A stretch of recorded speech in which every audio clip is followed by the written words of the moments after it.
Hi friends, আজকে আরেকটা video নিয়ে এসে পড়েছি। আমি রসমলাই বানাতে যাচ্ছি রসগোল্লা দিয়ে। বোতগুলো রসগোল্লা বেঁচে গেছিলো তো, সেই জন্য বানাচ্ছি। এটা লিকুইড দুধ নিয়ে নিয়েছি, এটা জাল দিচ্ছি, কমাবো অল্প, ঘন করব। আর এই যে আমার রসগোল্লাগুলো চিপে চিপে নিয়ে নেব এবার অন্য বাটিতে।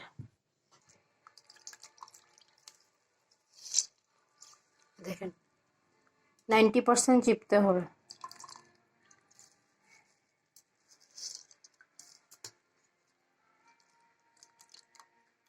এখন চিপে নিয়ে নিয়েছি, 90% চিপা হয়ে গেছে। আর জলটা ফেলে দেবো। দেখেন দুধটা ঘন হচ্ছে।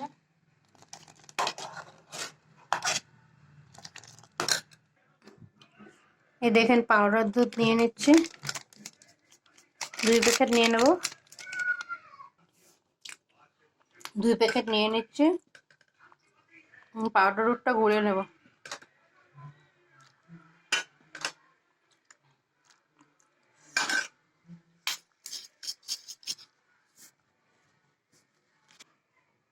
চারটা 5টা বোতল এলাচি নিয়ে নিচ্ছি, এখন গুঁড়ো করে নেব। এলাচির দানাগুলোই গুঁড়ো করব। ঘন দুধটা গুলে রেখেছিলাম যে এটা দিয়ে দিয়েছি।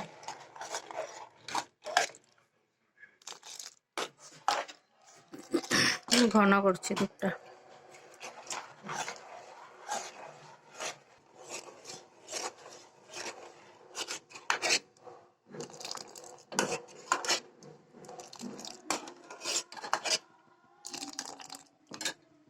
এলাচির গুঁড়োগুলো দিয়ে দেবো। এলাচির গুঁড়োগুলো দেওয়া হয়ে গেছে, আমি ভুলে গেছিলাম দেখাতে। এই যে দেখছেন অল্প অল্প আছে যে কালা কালাগুলো এলাচির গুঁড়ো, গুটিগুলো গুঁড়ো করে নিয়েছি, বিচিগুলো। এখন হয়ে গেছে, 80% হয়ে গেছে। এখন রসগোল্লাগুলো দিয়ে দেবো।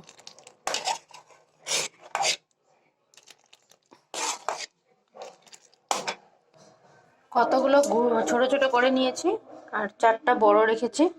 আপনারা গোটা গোটাও দিতে পারেন সব, আমার অল্প আছে তো সেজন্য 4টা খালি রেখেছি। এখন দিয়ে দেবো দুধে। দুধে দিয়ে অল্প জাল দেব। আর ছোটগুলোও দিয়ে দিয়েছি।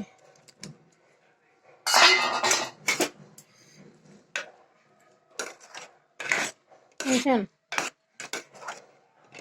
অল্প অল্পক্ষণ জাল দেব, জাল দিয়ে নামিয়ে দেব। আপনারা কিন্তু চিনি দিবেন না, চিনি ছাড়া এটা বহুত মিষ্টি হয়। কারণ কি, রসগোল্লাতে চিনি থাকে যে, এটা চিপার পরেও থাকে তো চিনিটা।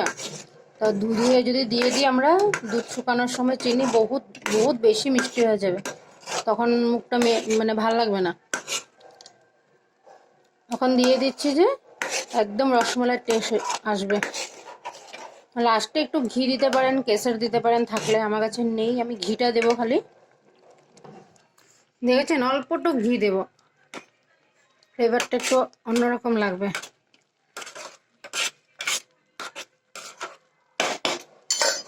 বন্ধ করে দিয়ে, ঘিটা দিয়েছি যে ঘিয়ের সেন্টটা না যাওয়ার জন্য বন্ধ করে দিয়েছি। এখন ঢাকনাটা সরিয়ে দিয়েছি, দেখতে কত সুন্দর লাগছে, মালাই মালাই। দেখছেন, আর নামিয়ে দেবো। বহু সুন্দর হয়েছে দেখতে। নামিয়ে দিচ্ছি। ফাইনাল লুক দেখেছেন, এটা কেটে কেটে দিয়েছিলাম যে এটার গোটাটা একদম তুলতলা হয়ে গেছে।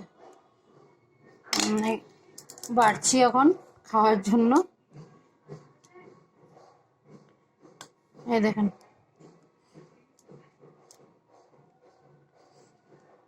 হ্যাঁ